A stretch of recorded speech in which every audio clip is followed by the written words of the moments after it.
A paz do Senhor, eu sou Janaína Botti e nesse vídeo nós vamos comentar Jó, capítulos 35, 36 e 37.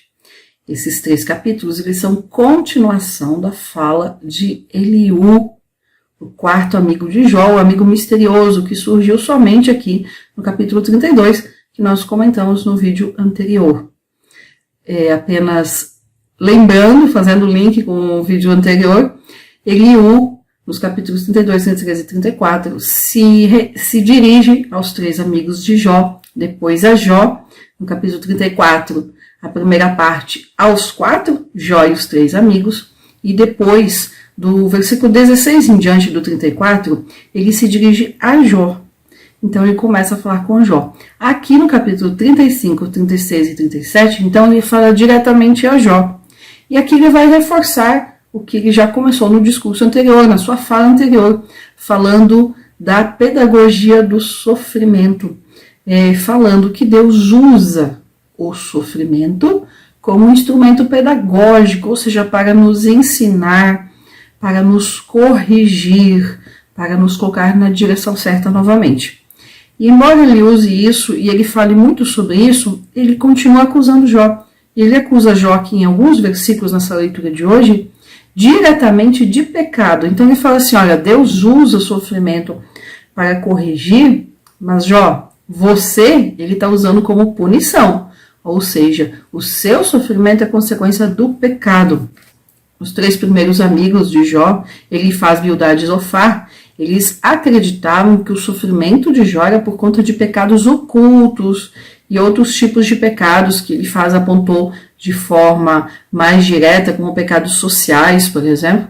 E eles diziam que Jó se recusava a assumir o pecado, e por isso que estava sofrendo por mais tempo. Já Eliú, ele acredita também no sofrimento como punição para o pecado, mas ele introduz então esse conceito de sofrer para aprender. No finalzinho do capítulo 34, nós vimos que ele ainda deseja que Jó sofra mais do que já está sofrendo, para que seja punido e corrigido. Vamos ler alguns versículos aqui então, de Jó 35, 36 e 37, e até para reforçar isso, sobre o que Eliú acredita e alguns apontamentos que ele faz a respeito de Jó. Versículos 1 e 2 do 35. Eliú, além disso, falou, pensas ter por direito isso que dissestes? Mais justo sou eu do que Deus? Ele fala isso. Só que Jó não disse isso. Jó não disse em momento nenhum que ele era mais justo do que Deus. O que ele dizia era, eu sou justo diante de Deus. Eliú aqui torceu um pouquinho as palavras de Jó. Versículo 3. Por que tens dito, que vantagem tirarei eu disso? Que proveito terei do meu pecado? Ele está deturpando, ele está torcendo as palavras de Jó. Eu te responderei as razões a ti e aos teus companheiros contigo. Então, Eliú continua, ele se coloca como mais sábio do que os quatro, Jó e os três amigos. Olha para os céus e vê, e considera que as nuvens são mais altas que você. Se pecares, o que fará contra ele? E se as tuas rebeliões se multiplicarem, o que lhe farás tu? Se justo fores, o que darás a ele? Ou o que ele pode receber da tua mão? Comparando aqui então Jó com Deus. A outro homem como tu, a tua impiedade danificará, e ao filho do homem aproveitaria a tua justiça. O que ele está falando? Que nós não podemos acrescentar nada a Deus, nem tirar, nem pecar, independente da nossa ação, independente da nossa obediência ou da nossa desobediência.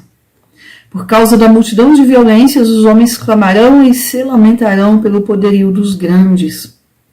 Sempre quando os amigos de Jó, aqui no livro de Jó, usam assim, o homem pode fazer isso, eles estão apontando para Jó. É uma forma poética, nós não podemos esquecer que o livro de Jó foi escrito em forma poética, por isso até que ele é um pouco difícil de entender algumas partes. Então, sempre quando os amigos falam o homem isso, o homem aquilo, eles estão apontando para Jó, se referindo ao homem Jó. Versículo 10. E ninguém diz onde está Deus, o meu Criador, que dá canções na noite, que nos ensina mais do que animais da terra e nos faz mais sábios do que as aves dos céus? Clamarão, mas ele não ouvirá devido à soberba dos maus. Certamente Deus não ouvirá a vaidade, nem olhará para ela o Todo-Poderoso. Então, aqui, Eliú está chamando Jó de vão, de vaidoso, de soberbo. No versículo 14, embora tenhas dito que não ouvirás, julgamento há diante dele, e por isso espera nele. Ele está dizendo assim, que Jó está na condição que está porque ainda não confia no Senhor como se deve ser confiado. Versículo 15, mas agora, porque a sua ira ainda não visita, nem considera com rigor a arrogância. Ele está dizendo que Deus está irado com Jó, mas ainda não o suficiente. Ele deveria estar mais. Versículo 16, por isso, Jó abriu sua boca inutilmente e multiplica palavras sem sabedoria. Então, ele continua acusando Jó aqui que Jó não sabe o que fala, que Jó fala sem sabedoria. Ele fica duro aqui com Jó, e nós vamos ver aqui no 36 e no 37, ele vai realmente endurecer a sua fala com Jó. Capítulo 36, ele acrescentou Eliú e disse, espera-me um pouco e te mostrarei, porque ainda tenho palavras a falar a favor de Deus. Então Eliú dizendo aqui que ele está defendendo Deus. Deus não precisa de defensor. Trarei a minha notícia de longe e atribuirei justiça ao meu Criador, porque certamente não são mentirosas as minhas palavras. Contigo está um que é íntegro em seus conceitos. No 35 e 16, Eliú fala que Jó multiplica suas palavras sem sabedoria, ou seja, fala sem sabedoria. Aqui no 36, 3 e 4, ele fala assim, eu vou falar com sabedoria, eu tenho sabedoria. Versículo 15, eis que Deus é muito grande, mas não despreza ninguém, e poderoso em força e sabedoria. Isso é verdade. Veja que nem tudo que Eliú fala está errado, assim como nem tudo que ele fala está certo. Como é que nós conseguimos fazer esse filtro de ver o que está certo e o que está errado? Conhecendo a Bíblia, lendo a palavra de Deus. Aí nós vamos conseguir colocar esse filtro de saber o que ele está falando, se está certo ou não, de acordo com a palavra de Deus. Então ele fala aqui, que Deus é muito grande, não despreza ninguém, e poderoso em força e sabedoria. Isso é verdade. Não otorgará vida ao ímpio, mas aos afligidos fará justiça. Então ele está falando assim, olha, você, Jó, ímpio, que fala sem sabedoria, não vai viver. Para você o que tem é a morte. Depois nós vamos ver no final de Jó, no final do livro de Jó, que Jó vai viver muito mais ainda. Bem ao contrário do que Eliú fala aqui. Versículo 7, não tira os seus olhos o justo, mas sim os tem sobre os reis no trono e serão exaltados. Vamos ver aqui os versículos 8, 9 e 10. E se estiverem presos em grilhões e aprisionados em cordas de aflição, ele, Deus, lhes dará a conhecer a obra deles e que, portanto, prevaleceram as suas rebeliões. Além disso, abre os ouvidos deles para a correção e lhes diz que se convertam de iniquidade. Então, aqui Eliú está falando daquilo que ele acredita, do sofrimento também como instrumento de correção. Que Deus usa o sofrimento, veja, em cima aqui, presos em agrilhões, aprisionados em cordas de aflição, ou seja, no sofrimento, versículos 8, 7, 8, 9, e aí aqui no 10, ele vem e fala, olha, Deus abre os ouvidos deles. Deles quem? Desses que estão sofrendo aqui, nos versículos 8 e 9. Para a correção, eles diz que se convertam da iniquidade. Se o ouvirem, esses que estão em sofrimento, se o ouvirem e o servirem, acabarão os seus dias em bem e os seus anos em deleites. Mas se não o ouvirem, serão passados à espada e perecerão sem sabedoria, ou seja, vão morrer. Mas os hipócritas de coração o irritarão mais e não clamarão quando ele os prender. Falecerá a alma deles em sua juventude e a sua vida entre os impuros perece. Ao pobre ele livrará da sua aflição e na aflição despertará o seu ouvido. E deste modo te livrará da angústia para um lugar espaçoso. Preste atenção nesse versículo 16. Livre de todo apuro e te assentarás numa mesa cheia de gorduras. Então, o que ele está falando aqui? Se tão somente se arrepender, Jó, você vai ser livre dessa angústia que você está. E aí sim, você vai se assentar numa mesa cheia de delícias, cheia de gordura. Mas tu te encheste do juízo do ímpio, sustentam-te o juízo e a justiça.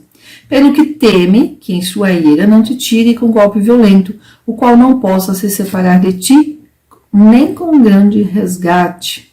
O que Eliú está dizendo aqui nesse versículo 18? Que Deus está tão zangado com Jó, que mesmo ele perdendo todas as suas coisas, sua saúde, suas posses, né?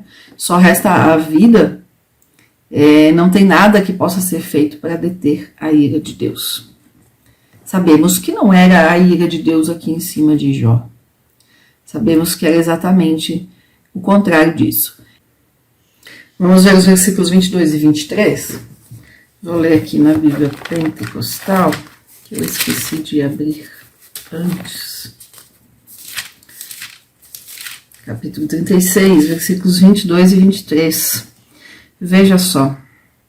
Eis que Deus exalta com a sua força. Quem ensina como ele? Quem lhe pedirá conta do seu caminho? Quem lhe disse, tu cometeste maldade? Lembra-te de engrandecer a sua obra que os homens contemplam. Então, o que Eliú está falando aqui? Que quem é o ser humano para que possa dizer a Deus o que fazer? E quem é o ser humano que possa questionar, querer que Deus explique os seus caminhos? Veja, eis que Deus exalta com a sua força. Quem ensina como ele? Quem lhe pedirá conta do seu caminho? Ou seja, quem pode pedir explicação? Deus não tem a obrigação de explicar nada. Versículo 24. Lembra-te de engrandecer a sua obra, a qual contempla os homens. Dizendo que Jó deveria engrandecer o nome de Deus, mas estava fazendo outra coisa, estava engrandecendo a si próprio. Todos os homens a veem, o homem de longe a enxerga. Versículo 25. Todos os homens a veem, o homem de longe a enxerga. Dizendo que todo mundo de longe conseguia ver o quanto que Jó estava equivocado. Somente Jó não estava percebendo isso. Versículo 26. Eis que Deus é grande e nós não o conhecemos. O número dos seus anos é inescrutável. Ele reduz as gotas das águas ao derramá-la como chuva segundo o seu vapor. Veja que Eliú tem razão. Deus é grande e nós não o conhecemos. O que nós conhecemos de Deus enquanto estamos aqui nessa terra é muito pouco. Ainda é pouco, só conheceremos Deus em tudo que Ele é na eternidade. E aí, Eliú continua aqui nos seus esforços de tentar explicar Deus. Ele vai trazer aqui quem poderá compreender a extensão das nuvens, ou como é que a chuva acontece, como é que são as coisas no fundo do mar. Eis que sobre ela estende a sua luz e cobre com ela o fundo do mar. Ele vai falando aqui muitas palavras a respeito de Deus. E aí vamos para o capítulo 37. E vamos ver que ele continua falando muito sobre Deus, sobre a natureza, sobre o poder de Deus. Coisas que nós podemos ver com os olhos normais, né? Como ser humano, nós conseguimos ver tudo que ele fala aqui a respeito da criação de Deus. No entanto, embora ele fale muito sobre Deus, Eliú não tem experiência com Deus, e isso faz toda a diferença. Versículo 1 do capítulo 37. Sobre isso também se espanta meu coração e salta do seu lugar. Ouvi atentamente a sua voz terrível, o som que sai da sua boca. Por debaixo de todos os céus ele o envia, e a sua luz até os confins da terra. Depois disso bramará com uma voz. Trovejará ele com a sua voz majestosa, e ao soar a sua voz, ele não os detém. Depois disso bramará com uma voz, trovejará ele com a sua voz majestosa, e ao soar a sua voz, ele não os detém. E aí dos versículos 5 até o 10, ele continua falando do agir de Deus, continua falando, envolvendo a criação, Deus no controle de todas as coisas, como Deus fez todas as coisas. Vamos ler aqui os versículos 12, 13 e 14. 12. E deste modo, pelos seus intuitos, se revolvem as nuvens em redor, para fazer sobre a face do mundo, na terra, o que ele lhe ordenou. Versículo 12. Falando assim que até as nuvens, elas obedecem a Deus. Deus espalha as nuvens no céu de acordo com um plano que ele tem. Versículo 13. Algumas vezes por açoite que para uns e correção, e para outros por misericórdia as faz vir. Ou seja, falando ali das nuvens, e criando tempestades. Então, algumas tempestades vêm como castigo, outras tempestades vêm para mostrar o seu amor, regando a terra, por misericórdia as faz vir. Isto procura escutar Jó.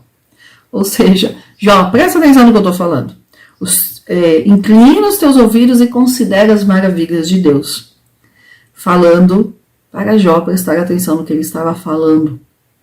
Ele estava tão confortável discursando, ele estava tão bom para ele. Ele estava falando e os outros 4 ouvindo. E ele nessa arrogância de se achar, de se colocar mais sábio do que os outros. Versículo 15. Sabes tu, porventura, quando Deus as opera e faz levantar a luz da sua nuvem?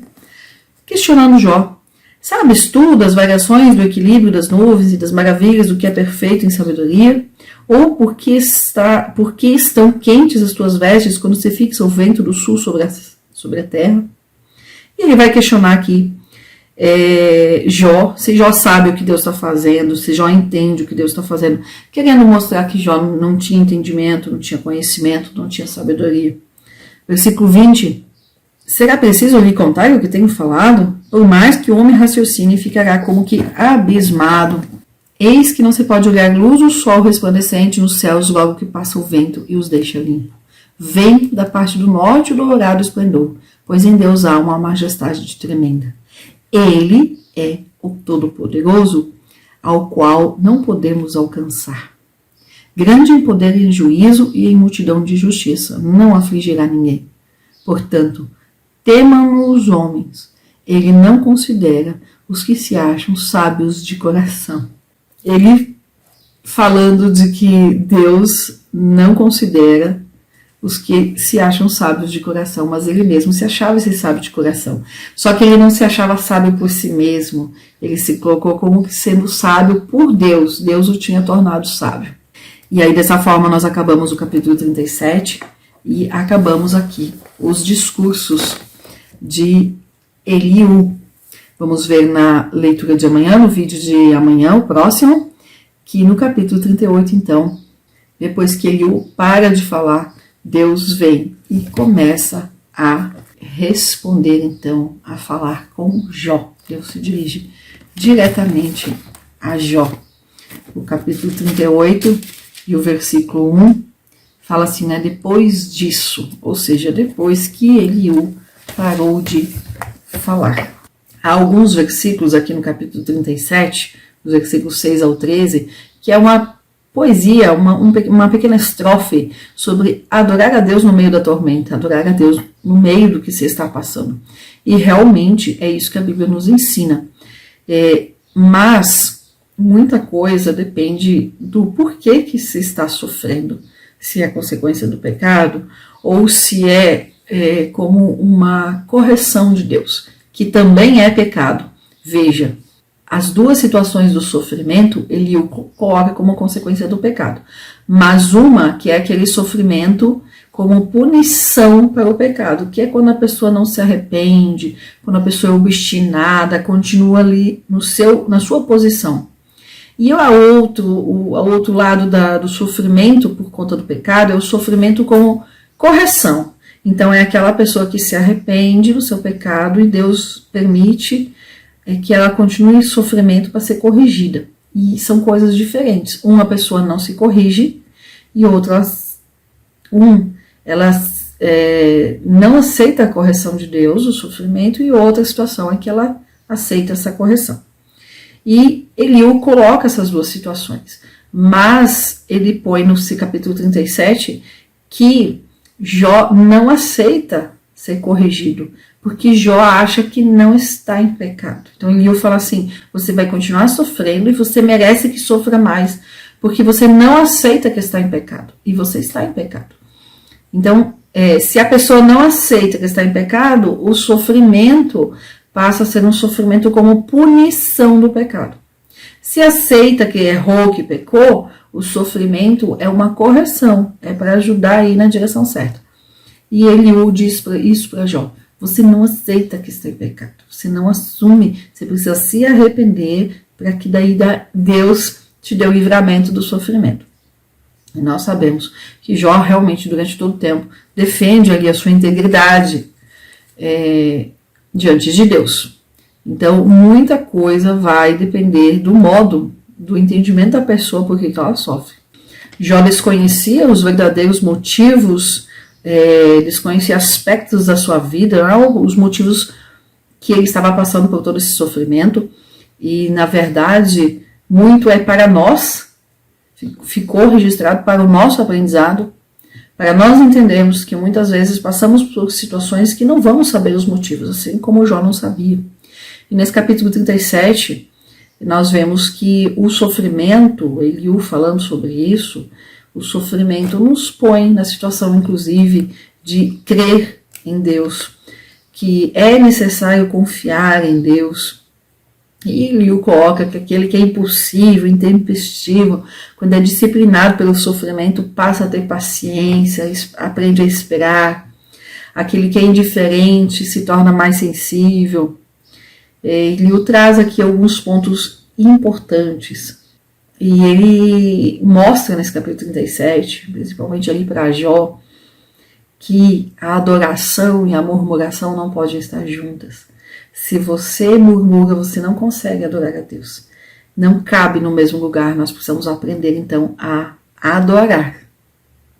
A adorar. Adorar a Deus atrai as bênçãos de Deus. Murmurar nos afasta. Nós precisamos aprender aqui com Jó que se desesperar não resolve. Precisamos realmente aprender a confiar em Deus. Em todas as circunstâncias da nossa vida há um propósito. Eliú defende que Deus pode sim ficar em silêncio, que foi exatamente o que aconteceu durante aqui até o capítulo 37. Eliú acabou errando, dizendo que Jó era orgulhoso e não se arrependia dos seus pecados.